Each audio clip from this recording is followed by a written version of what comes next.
A linkage. Very good morning, cadets. Hope you are all doing well. We have completed chapter number 7, and I hope you have gone through the chapter and you have completed the question and answers of the chapter. Today, let us start one more chapter, that is devotional path to the divine. This chapter explores the socio-religious movements, mainly the religious movements which gained the momentum in medieval Indian history. To quote, for example, in Karnataka, Sri Basaveshwara or Basavanna started the Veera Shaiva, or presently what we call Lingayat, a cult or a religion in which they believed that there is no caste barrier. That means all human beings are same. That is the principle of Basavanna's philosophy of Dharma. So in this chapter we are going to study in detail about such developments in the devotional path.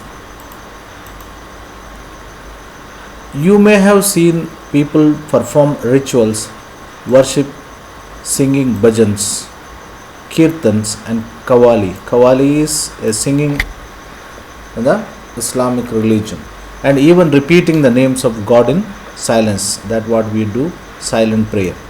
And notice that some of them are moved to tears. Such intense devotion or love of God is a legacy of various kinds of bhakti, and the Sufi movement evolved in the 8th century.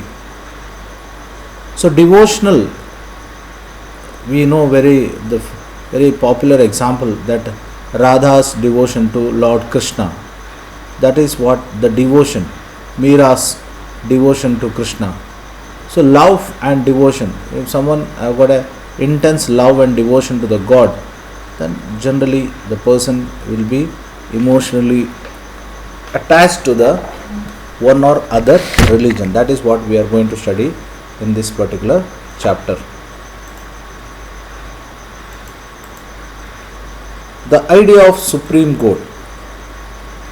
Whenever we speak about Supreme God, Atma, Paramatma, individual soul and supreme soul, we believe that every human being is having an Atma, and God is called as Paramatma or the supreme soul. The idea of supreme God. Before large kingdoms emerged, different group of people worshipped their own gods and goddesses. People worshipped their own gods and goddesses.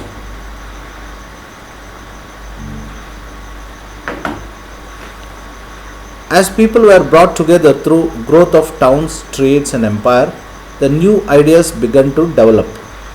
The idea that all living things pass through countless cycles of birth and rebirth, performing God deeds and bad, came to be widely accepted. Similarly, the idea that all human beings are not equal, even at birth, gained ground during this period. The belief that social privileges came from the birth as a noble family or the high caste was subject to be learned in the text. Now, why the concept of Supreme God arised? That is purely because of the caste system which we studied, that upper caste or the high caste and the low caste.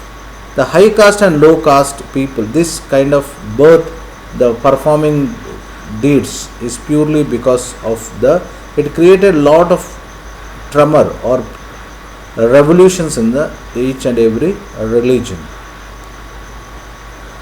The idea that all living things pass through countless cycles of birth and rebirth. Now what is this? Is what we say birth and rebirth is nothing but, we believe that in Hinduism we believe that a soul gets after death, a person, that soul gets once again the rebirth. So the cycle of birth and rebirth cease to exist or ends with the when a person does a lot of good deeds. That is what the idea of good deeds. When a person does a lot of good deeds or good karma, then the cycle of birth and rebirth, it is cease to exist, or the person attain moksha. That is called supreme. The person's soul is attached with the supreme soul. So that is what the trust of what we believe in, supreme God. Many people were uneasy with the ideas of turned teaching of Buddha or Jains, according to which it was possible to overcome the social difference and break the cycle of birth and rebirth through the personal effort. Hinduism always believed that the cycle of birth and rebirth will be always continue unless the person involved in a good deed. But Gautam Buddha and Jain philosophy explained that a person can come out from the cycle of rebirth, birth and death, or the rebirth through the personal effort. Others felt attracted to the ideas of Supreme God, who could deliver human from such a bondage if approached to the devotion. So what is one more approach was that this Bhakti tradition believed that if we truly believed God, or if we truly have a devotion to the God, then definitely we can come out from the cycle of birth and rebirth. That is what said. This idea advocated in the Bhagavad Gita grew in popularity in the early centuries of the Common Era. So the idea that if a person, because of his individual effort, he can definitely come out from the cycle of birth and rebirth. That is what it is explained. Shiva, Vishnu and Durga as a supreme deities came to be worshipped through elaborate rituals. At the same time, gods, goddesses worshipped in different areas came to be identified with the Shiva, Vishnu or Durga.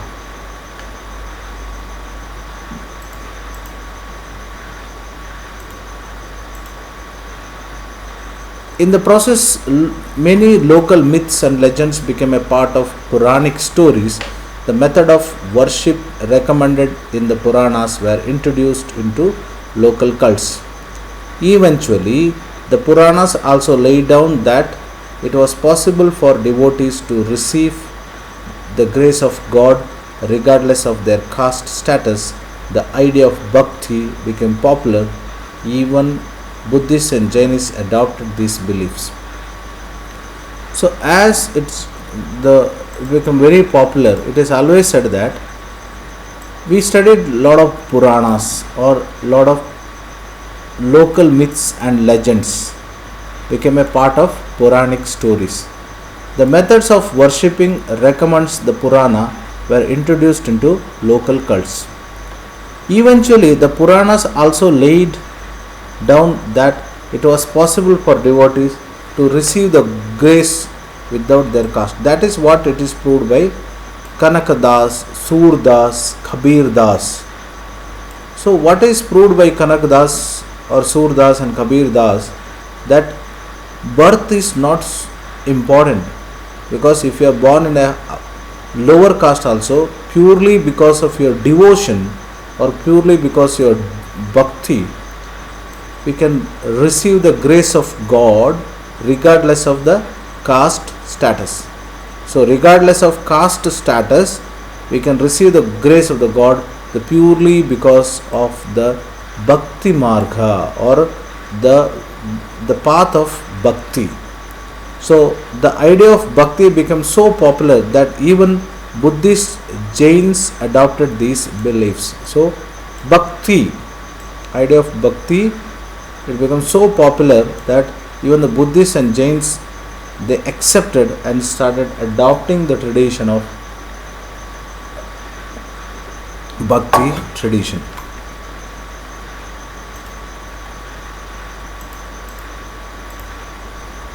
So you can see here figure.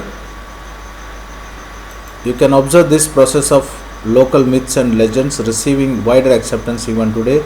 Can you find one such example? Page of South Indian manuscripts of Bhagavad Gita. This is a manuscript of Bhagavad Gita. You know very well Bhagavad Gita's. Gita considered as one of the greatest example of the life given by the Lord Krishna to Arjuna. Okay.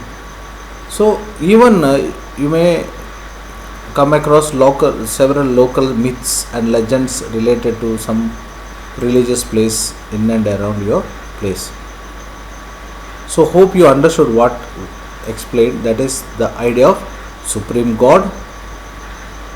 Initially, before 11th 8th century, it is always believed that only the people born in the upper caste can worship the God, or they can reach to the God easily.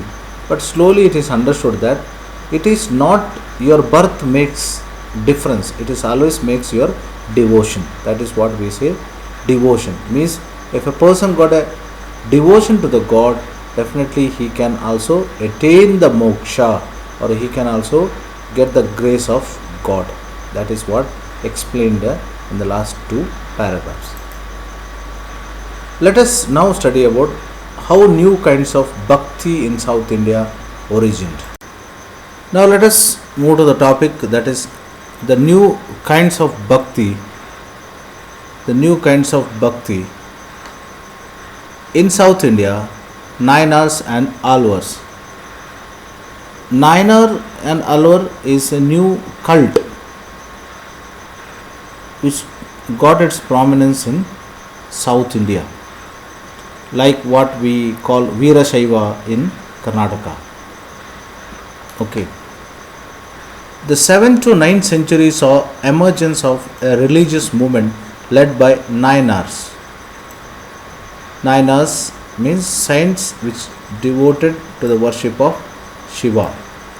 In South India, the major clash was between the two groups.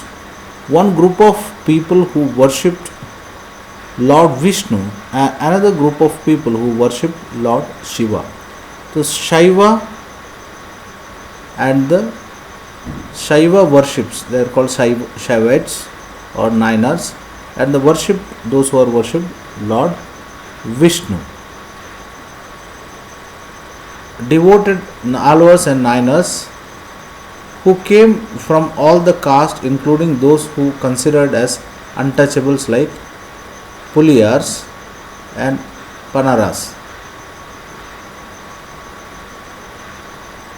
Untouchables means generally those people belongs to the lower caste. There was a practice in India in the past, even today also there may be some villages they practice the untouchability. So the practice of untouchability, the people who believe born in the lower caste, they were not allowed to enter the temples. The upper caste people, even they hesitate to touch the lower caste people.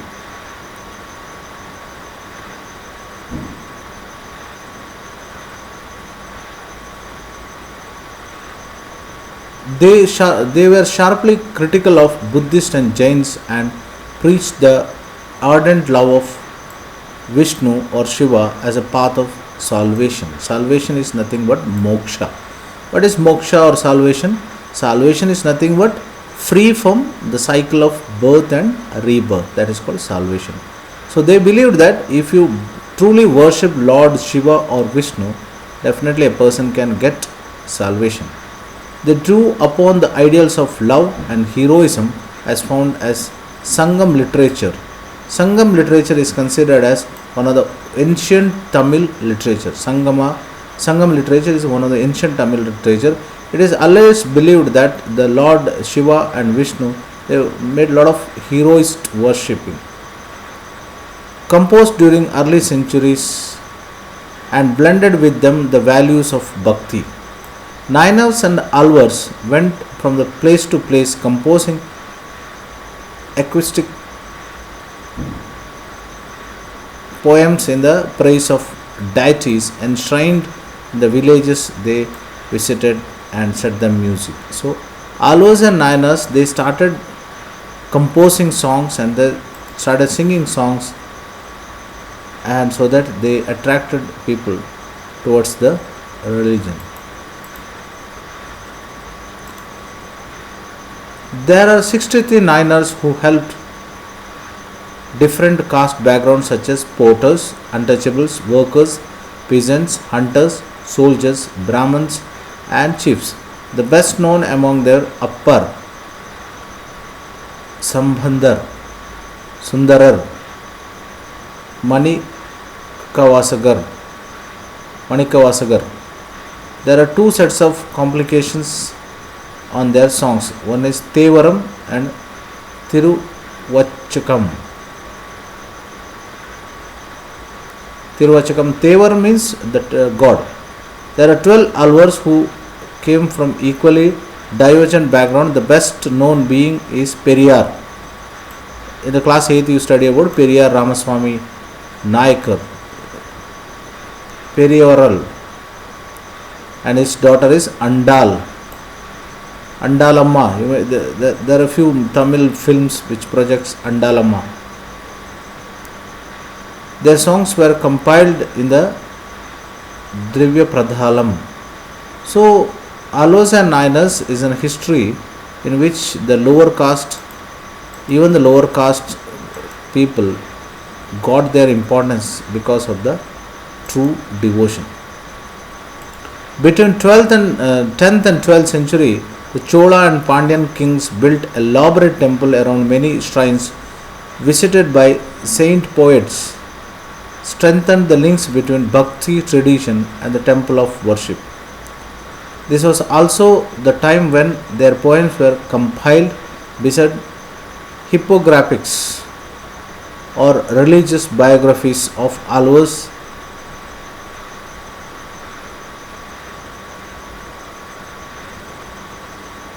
and Nainars were also composed. Today we use these texts as the source for their writing histories of Bhakti tradition.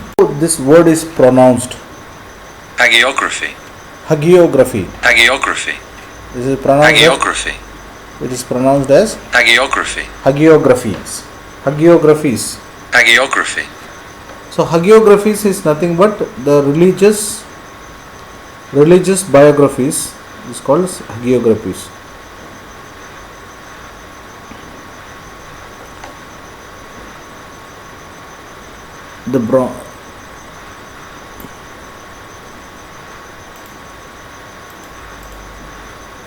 The devotees of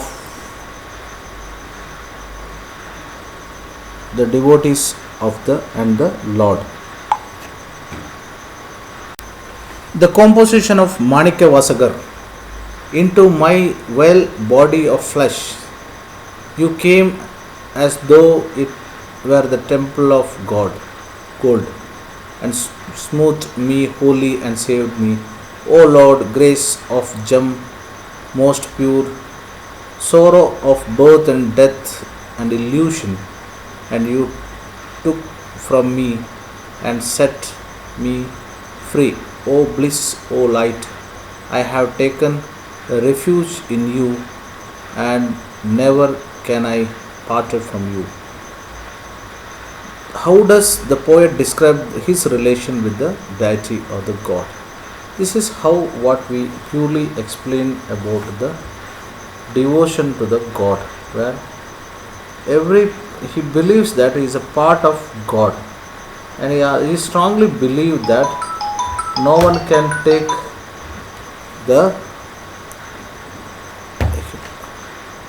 devotee and the Lord. So what this conversation clearly says that I am a part of you. That means I am a part of Supreme Soul or a God. So since I am a part of a Supreme Soul, so sorrow, birth and death is an illusion. So you have to set me free. That means, oh Lord, you set me free from the cycle of birth and rebirth. So that is what the song is all about. So that is what we studied till now. And next class I'll teach you about the one of the greatest philosophy of Shankaracharya, that is philosophy of Bhakti.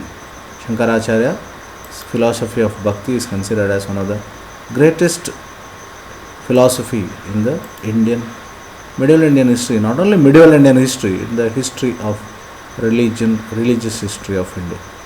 Take care, wish you a wonderful day. Thank you.